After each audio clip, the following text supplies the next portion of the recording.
Everybody, hello, and welcome to another episode of Zaxby Speaks, where I am joined by the incomparable, noted educational leader and professional learning expert, the one and only Dr. Rita Williams, CEO of Finetune Consulting. Dr. Williams, how are you, my friend? It's been a I long am, time. yes, I'm wonderful and I'm extremely excited to have the opportunity to speak with you. You are You an know, educational module yourself. And I, so to I, have I this do what I can. conversation, I do what I can, but I follow the work and the good work of those who have done this good work, and you have, because you served.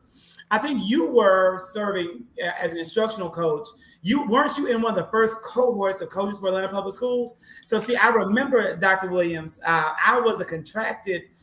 So I was a teacher in Henry County doing some consulting work for APS, and you were in one of our meetings with Dr. Lisa West. Her name is now Dr. Lisa Norman Jenkins, as she's remarried. So I remember you from way back then and how impressive you were in your knowledge about coaching and about professional learning and about how to move the work forward. So I'm really excited to talk to you. I have a lot of questions for you. And my first question for you is, in your time as an instructional coach and then being a school leader to now being a consultant who coaches who support school leaders, who build teacher, where you're building teacher capacity, what do you think is the true value of an instructional coach when they're used well? What is the true value of an instructional coach when they are used well? I tell you, an instructional coach is absolutely invaluable. I have actually heard teachers say that they have prolonged their times at their schools because of their instructional coach, meaning had their instructional coach not been there, they would have thrown in the towel. I love instructional coaches because instructional coaches are huge advocates for the teachers. We know that in school, our primary focus are the students, but we do know that the number one factor as far as student achievement is the teacher and what goes on in that classroom. And so if we do not support our teachers, then we're going to end up failing our students. And so the instructional coach is able to provide on-site and immediate professional development, as well as support, advocacy. Instructional coaches are a shoulder to cry on, an ear to listen. The role of the instructional coach cannot be contained in any kind of contract. It is extremely invaluable when used well. And here's a principal, Shakir, Dr. Shakir is here, and he was an instructional coach as well. So many of the most noted ed leaders in this area served as instructional coaches and have moved on.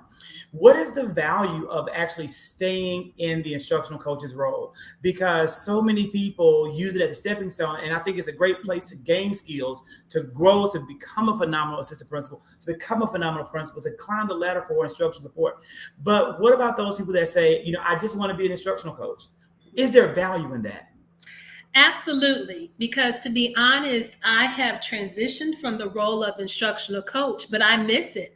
I tell people all the time that I believe that I was the most effective as an instructional coach. So since I was an instructional coach, I had the opportunity to serve as an administrator as well at the district level, as well as the school level.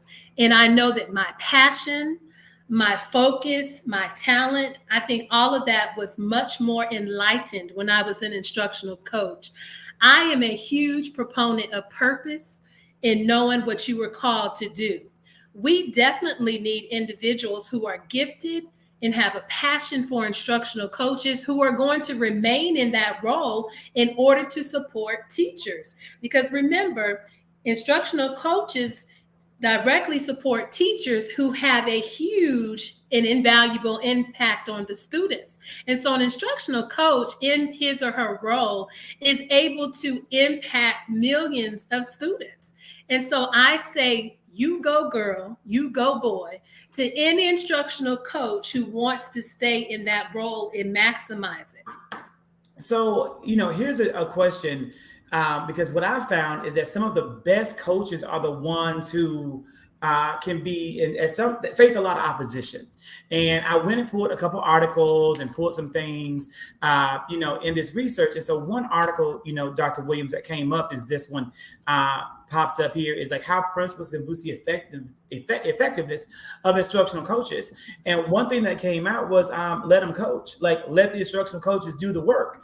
And why is that? Because you've also sat on the other side. You've not only been an instructional coach, you've been a school-based administrator whose role what is evaluation of coaches and support of them as well. Why is it so difficult for so many educational leaders to allow coaches to do the work of coaching? I tell you, Zach, it's because, when you're in the school, your titles never end. The work never ends. And so, and I must say, I've been guilty of this as well as a school level administrator. Sometimes you get so bogged down with what you're doing, and you want to make sure that the students in particular are taken care of.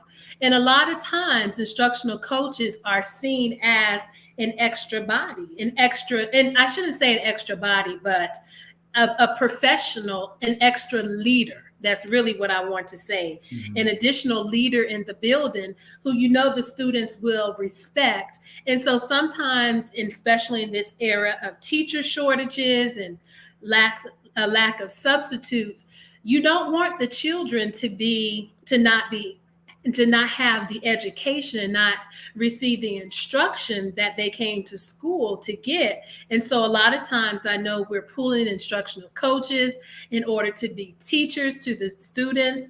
I know that a lot of times we are pulling instructional coaches to do lunch duty. And it's not that leaders do not respect the role of instructional coaches. I just think sometimes they get in a bind. And so they just want to make sure, kind of according to Maslow's, that bottom level, they want to make sure that the students are taken care of, the students' needs are met, that they're supervised. And sometimes you're pulling your instructional coaches in order to do that work. But you're right. If you are going to really maximize your instructional coach, you would look at that position as hands off when it comes to doing some of the tasks that others can do. Because we really do want our teachers to be refreshed, rejuvenated, equipped, encouraged, empowered. And if that happens, then again, our students are going to be served much better than they are now. So educational leaders might have to be a little bit more creative and use their budgets to maybe hire paraprofessionals or some other individuals who would be able to do some of those supervisory tasks that we sometimes pull instructional coaches to do. Dr. Williams, I agree 100%, right? I think that you, in the beginning, when you said that, one of you love being an instructional coach. It's one of the best jobs you've had. You could do it again. You miss it. I feel the same way. I taught for 9.5, almost 10 years at the same high school, and then was hired by a legendary principal, Dr. Thomas Glanton, to come to Atlanta Public Schools and go to Frederick Douglass High School as a school improvement grant coach. And that was some of the most rewarding work of my life. The only thing more rewarding than being an instructional coach was being a classroom teacher. Mm-hmm. And almost everything that I learned that has been beneficial throughout my career in education came from my 2 years under him as an instructional coach, learning how to project manage effectively, learning how to leverage relationship skills to help grow people, and learning what a real coach really does. Because I think what has been echoed by what you've said repeatedly is the part about support. An instructional coach is meant to be support of teachers and support an extension of the instructional vision of the instructional leader of that school. And it's not performative, evaluative. It's not in any way meant to be punitive. It's meant to be support and to feel like support. That's good coaching. And and the thing is, everyone needs a coach. Absolutely. Everyone needs a coach. I want to know from you, what do you think could be like because there are people who are watching this and who are going to watch this. because they're going to see the importance of instructional coach as a title. And they're going to say, you know what, I'm a teacher. I've been teaching for 20 years or 5 years or 10 years. I think I want to become an instructional coach because it's the logical next step in the career progression. What are the skills that someone should have when they become a coach? Because to be honest, and I hate to say it, I hate to be the one to say it, there are a number of good teachers, excellent teachers, masterful teachers out there who become instructional coaches, and they're not great coaches. They were great teachers, but it doesn't always translate. What skills do you need for it to translate? Because I thought about this a lot too. That's a great question. I think about Knowles' principles of andragogy, just looking at adult learning theory. And you really have to know how to approach adults. Adults are different from children, to an extent. And I don't say that in a negative way, because I think a lot of times we do not approach the children like we should. Instead of coming into it as an interactive or a correlation, sometimes we're just telling the students instead of getting their input. And so I should say andragogy, which is similar to pedagogy in the way that you want to engage the learner. And so you really have to make sure that you are valuing the expertise and the experience that the teachers bring, because even a first-year teacher sits in front of that instructional coach with a level of experience. And adults want to know that you value them. You're not the sage on the stage. You are bringing experience to the table, but so are they. And so instructional coaches, I believe, who are the most accepted are those who enter into a collaborative relationship with adults. And it may be times when to the depth of your bones that you know what that teacher needs to do. Sometimes you can't just say, now look, you need to You always have to make sure that you are looking at each teacher individually, just like we do with the students. You have to differentiate coaching, just like we're supposed to differentiate instruction with the students. Get to know your colleagues, and remember that they are colleagues. They're not students, they're colleagues. And so that we're entering into a collaborative relationship where it's give and take. And so I know as an instructional coach, I made sure that I first of all got to know my colleagues. And it's very important to understand the approach in how each person learns. And you have to do that by doing a lot of observing. So much of an instructional coach's job is observing, and not just observing what goes on in the classroom, but observing each of his or her colleagues just to understand the best approach, just like we do with the students. We want to make sure that we're celebrating big wins, little wins. I love Kuznis and Posner's The Leadership Challenge. It's one of my favorite books from my studies. And I just love how it says you have to encourage the heart. You have to encourage the heart. You have to celebrate. You have to look for the positive, and you have to make sure that you're interacting in such a way that people don't feel defeated. And I do believe that an instructional coach is in the perfect position because, as you said earlier, Dr. Kirk, it's not a punitive role. I know that as an administrator, I felt the pressure to make sure that I held individuals accountable. But as an instructional coach, you're able to approach the role totally different, and you're able to just interact with your colleagues in a different way where you can get the point across, but it's not in a punitive manner. And so I do know that if you want to be an instructional coach, you have to make sure that you have a servant's heart. You have to make sure that you value your colleagues and know that you are not the big dog in the house. You just have a different role. It's just a different role, and you have to be a part of the team, because I'll tell you this, if they do not see you as part of the team, then you're not even going to have the opportunity to make any kind of changes or to make any kind of progress. You have to be a team player. And so you really do have to know how to be a personal relator. And you have to just know how to work with each individual in order to maximize the role. And most of all, in order to bring out the best that is in him or her. Because that's really what an instructional coach does, bring out the best that's in each teacher. I agree 120%. And, I will say that you have to, it helps. And so it helps when you can see every teacher as an individual, and you're able to identify in those teachers what's really strong about them, because everyone has strengths. Everyone is very gifted. And when you can see that, you can leverage that in service to the greater work. And it's tough for some people though. And it's also, I think, really important that you always lead. I think it's also in these comments with what is strong, and that person, you recognize that person.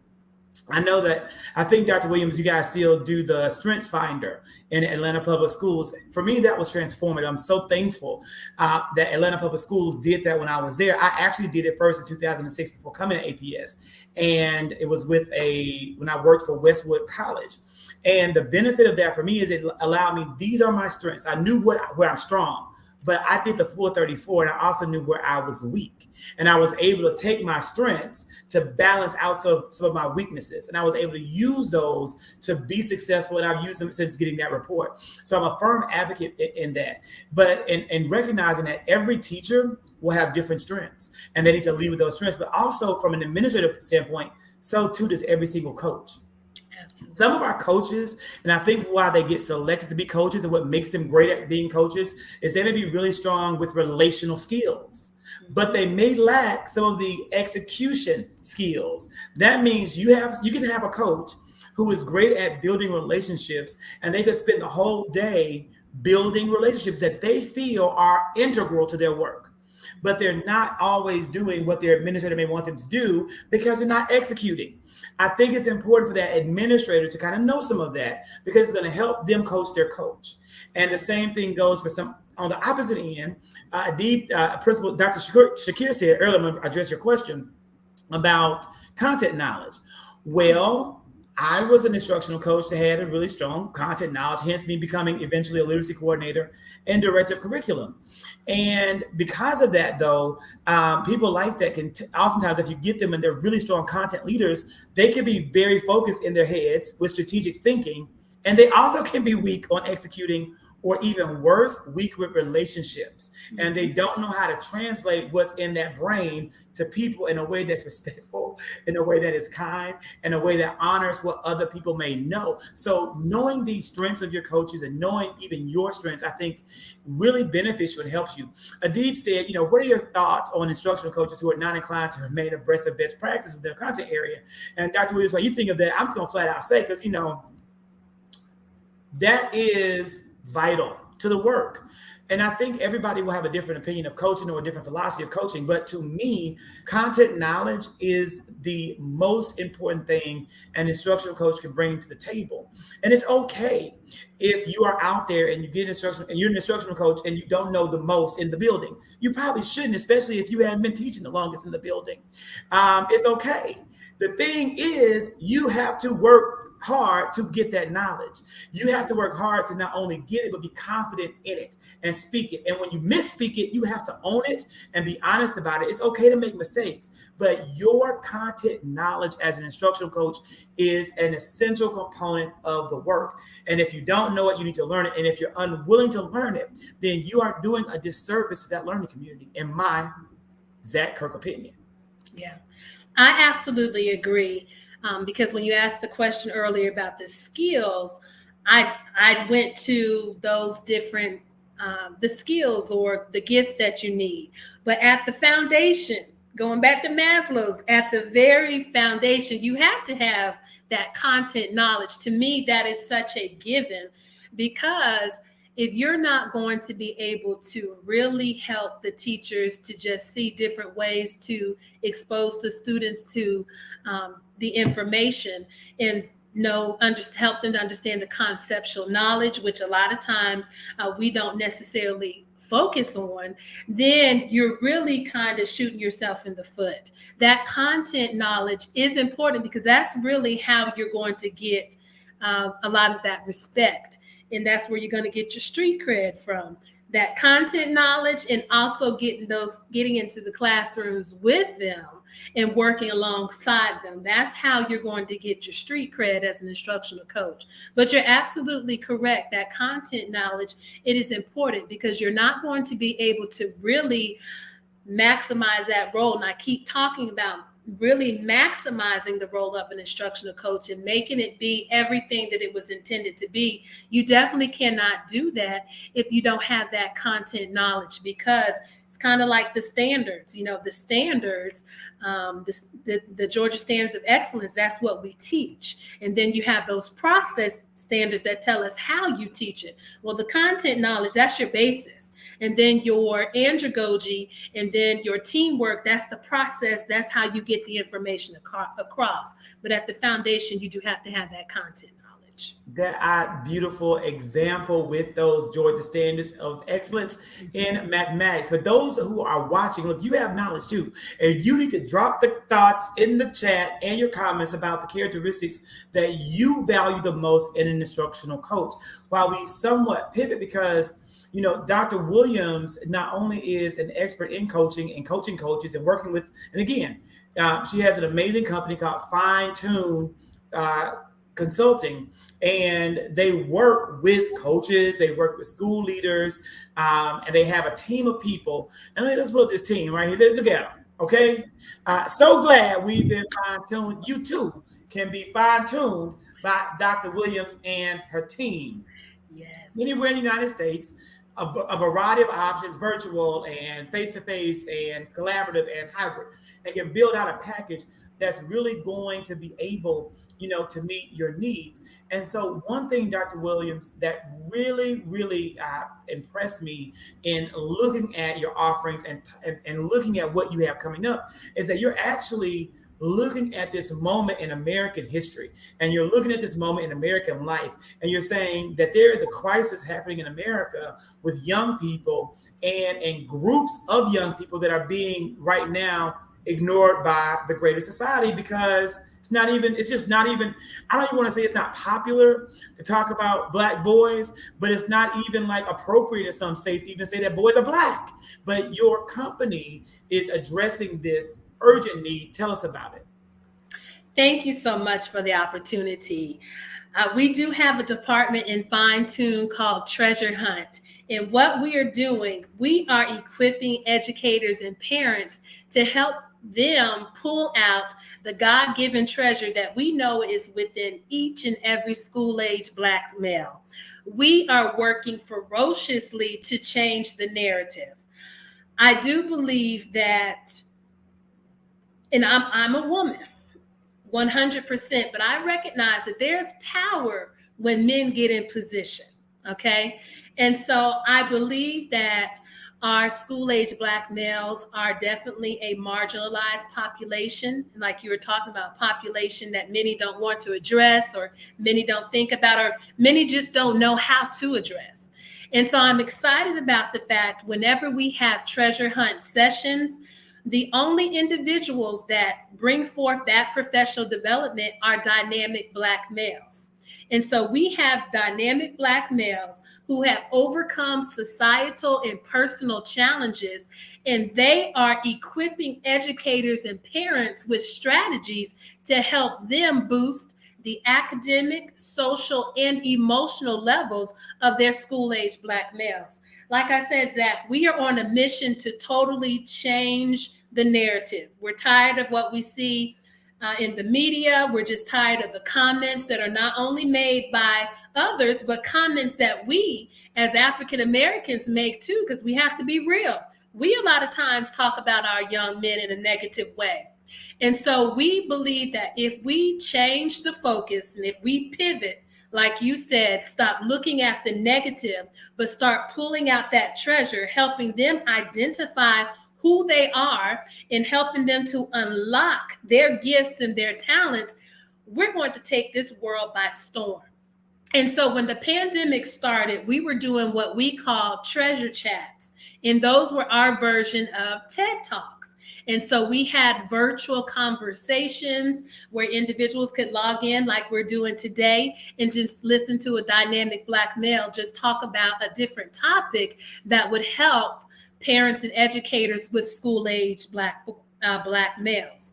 But now what we're going to do is we're going to take our treasure hunt into the school, and we are in the process of writing professional development sessions that are going to be focused solely on strategies that are going to help our school-age Black males. And we're going to look at research and what different individuals say, but we also surveyed. We went right to the source, and we surveyed school-age Black males, and we asked them different questions about strategies and their thoughts about school and how they learn best. And so we're going to use that active research and use those results in order to turn that into professional development sessions that we're going to take, like you said, across this nation to really help our young men. We are really on a mission. We really have a vision, and we plan to carry this out.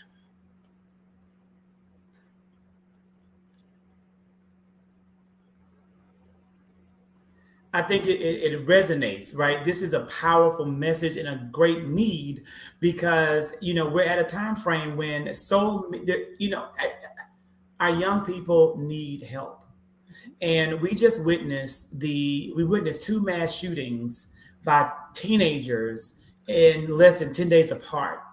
Then, since the last mass shooting, we've had 18 additional, either 18 to 21 additional mass shootings that haven't gotten reported, where at least 4 people were killed. And the mental health crisis in the United States is at an all-time high. Absolutely. And it's only been exacerbated by what we've all experienced in the pandemic, and that we've lost loved ones and we've lost friends and we've lost living in social conditions. So the need is there. So it's really amazing and great that you're doing this and that your company is taking on this challenge. And it's going to benefit us across the board. I read the indictment of the rapper known as Young Thug, and then saw the accusations that were made about the YSL, or Young Slime Life gang, and I was dumbfounded. I was shocked. I couldn't believe that these things happened in our city. Now, the fact that they happened isn't in question. The fact of who was involved is the question.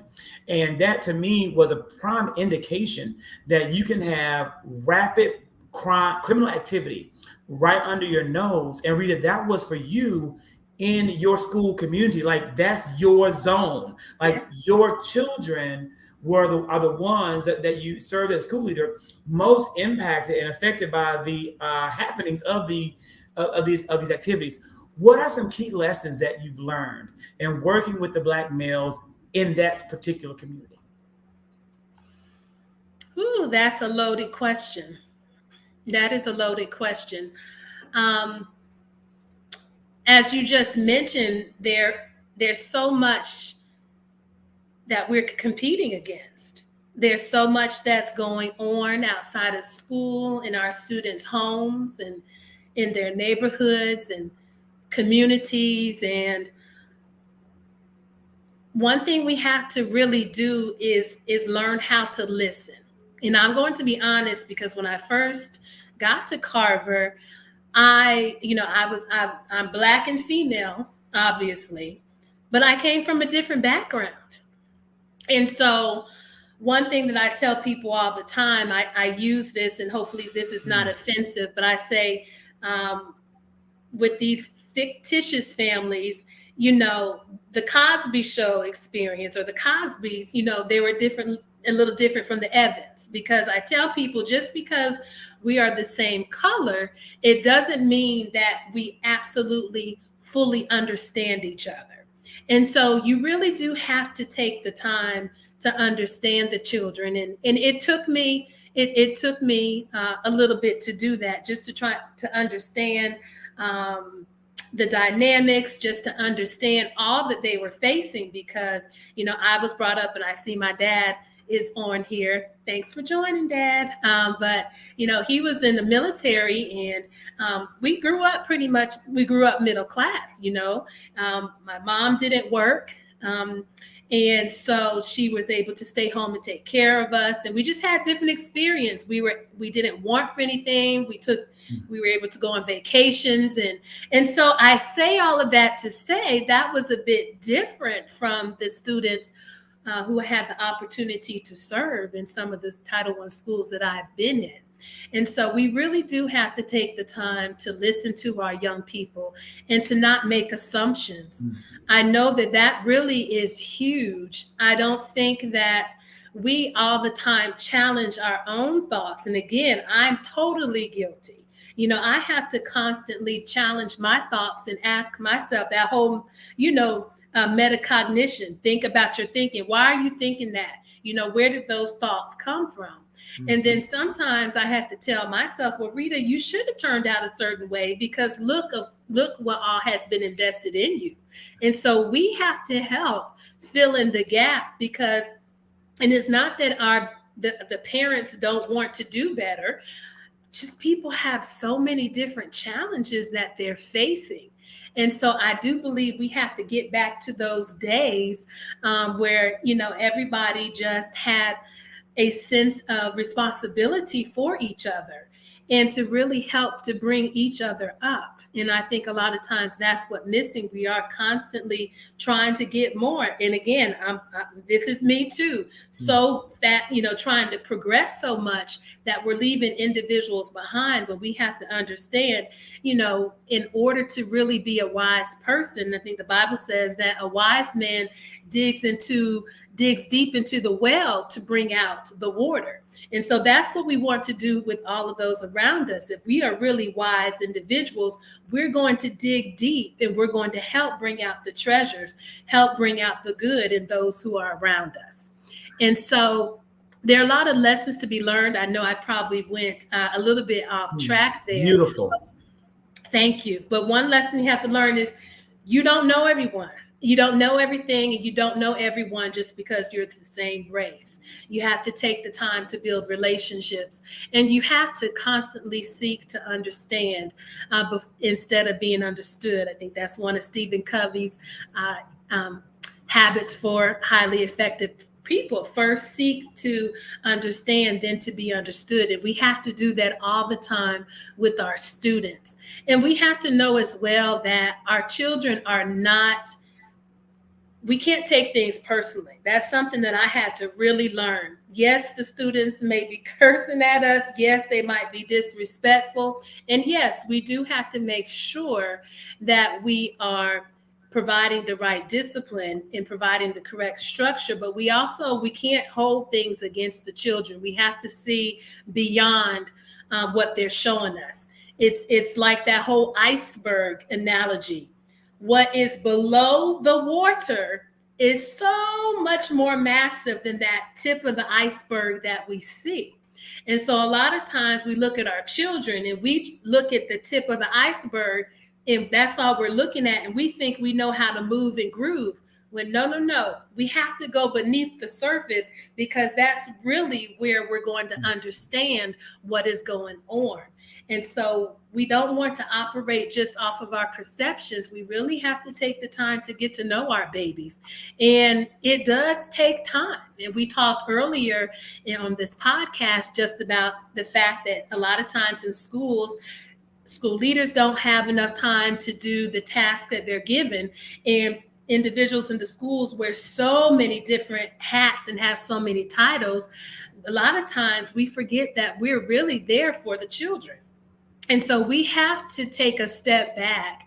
And like you said earlier as well, Zach, we have to make sure that we are investing in people, and we have to make sure that we're developing those around us. I agree. Again, it was beautifully stated. You didn't go all around the world to me, baby girl. You hit it nail on the head in a beautiful, beautiful statement. And, your school community was very similar to the school community which I first served at Douglas with Dr. Glanton.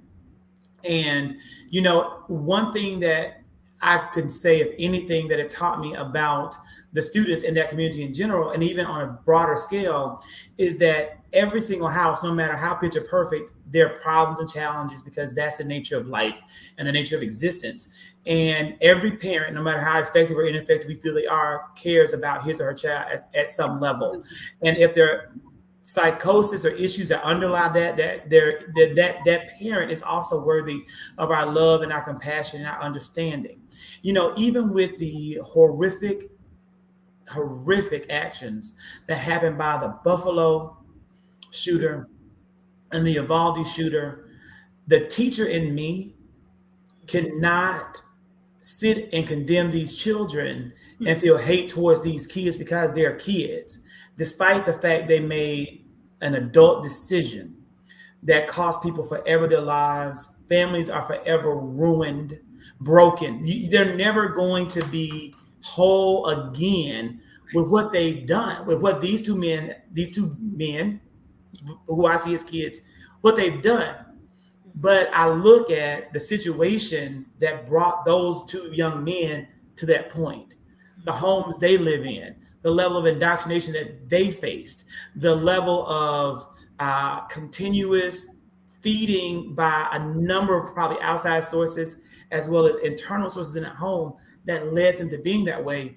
And I can't help but feel a level of compassion I'm not an overly empathetic person, but I certainly feel a lot of pain for what made them like that, because they firmly believe that what they did was the right thing to do. And that, to me, is the scariest part of where we are right now today. And I think that when we see all of our kids and all people as needing a coach, needing what a coach provides, I think that we'll be off and kind of onto a right track.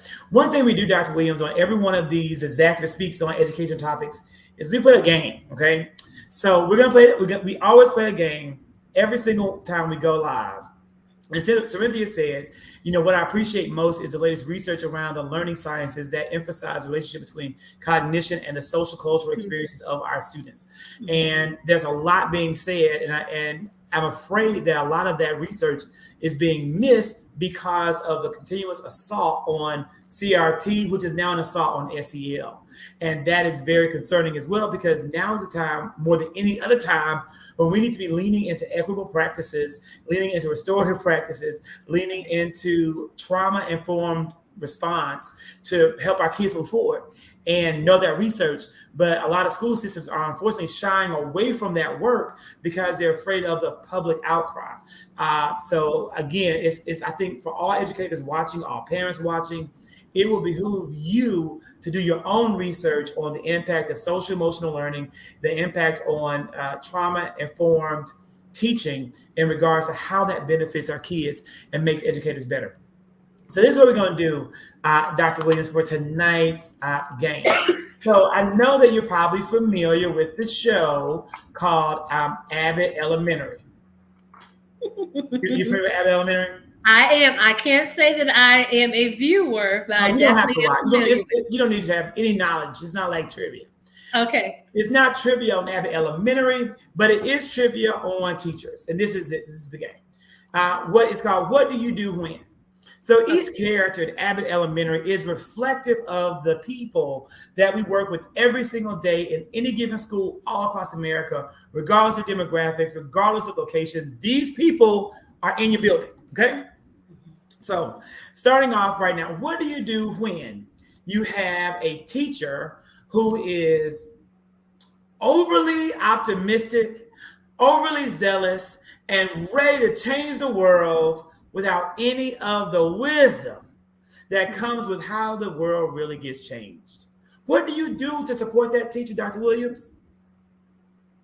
That's a great question, because you really don't want to stifle that individual. You don't want to hamper the passion, the optimism, even.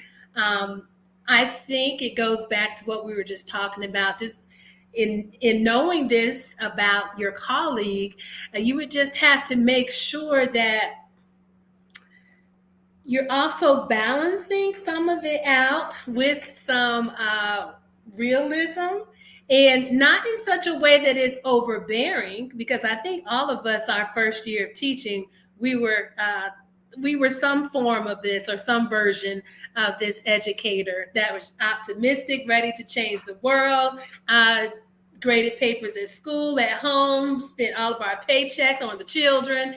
And so it's just good. And I do remember those veteran teachers who would come alongside me and just sometimes offering different food for thoughts. And then of course, when the opportunity comes for you to provide advice, whenever advice is solicited from us, then we can take the opportunity just to maybe share some balanced wisdom.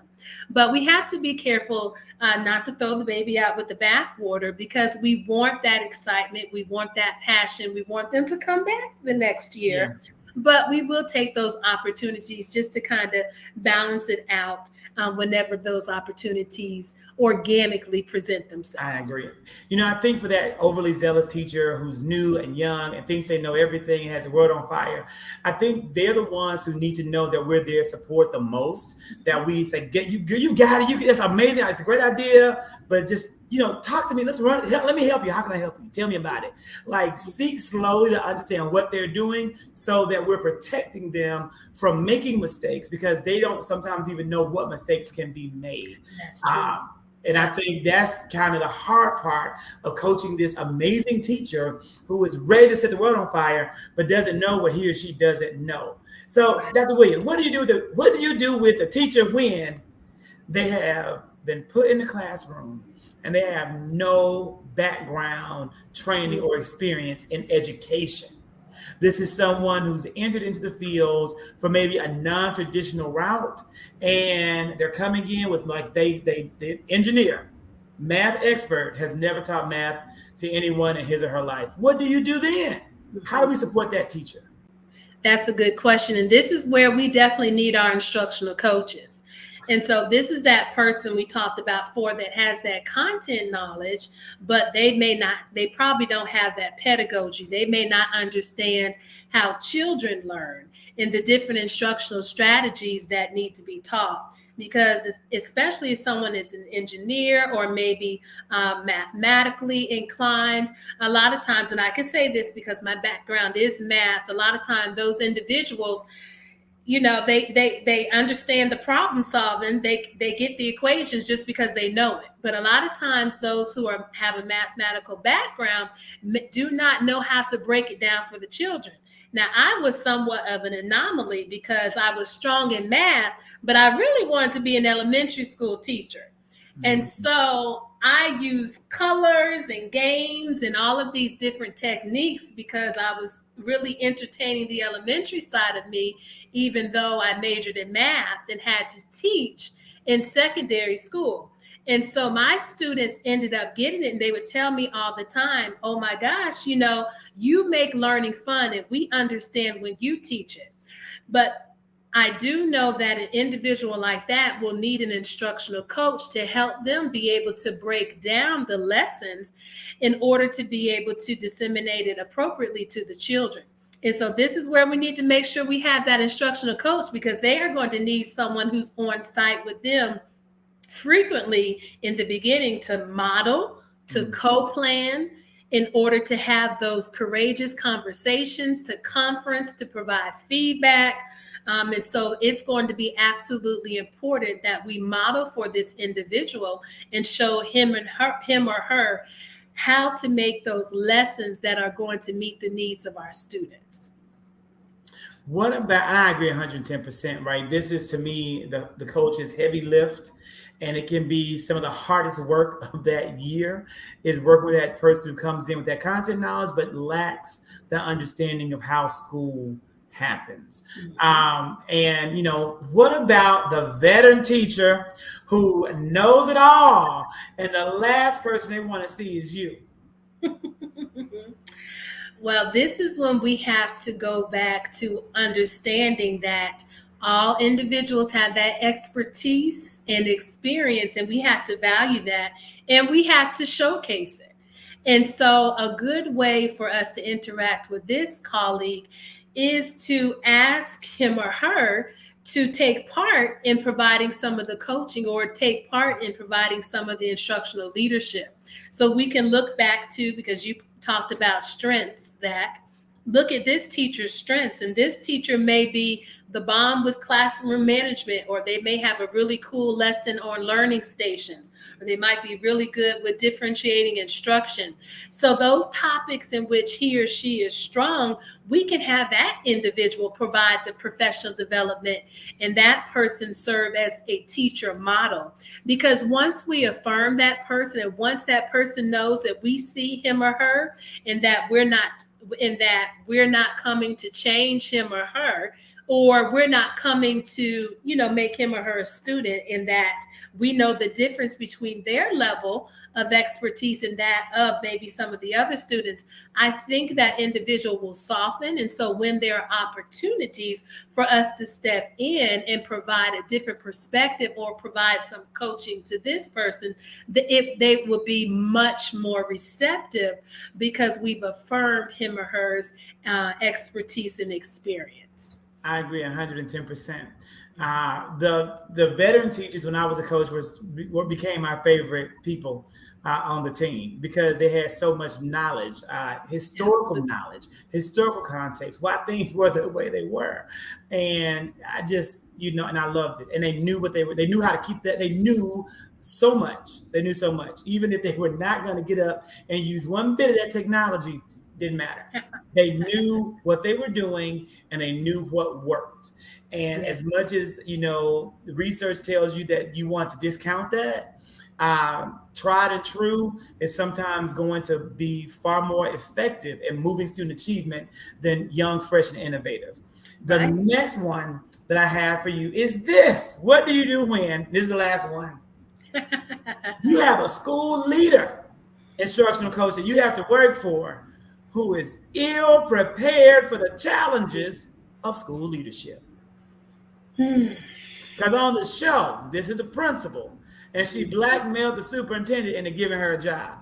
Oh, wow. That's the premise of the principal, who is a hilarious character, who gets her check, gets her money, wears Lululemon to school sometimes.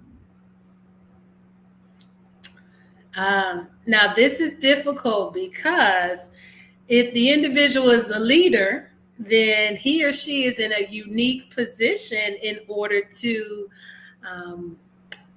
provide expectations and to give edicts and just to really run the show.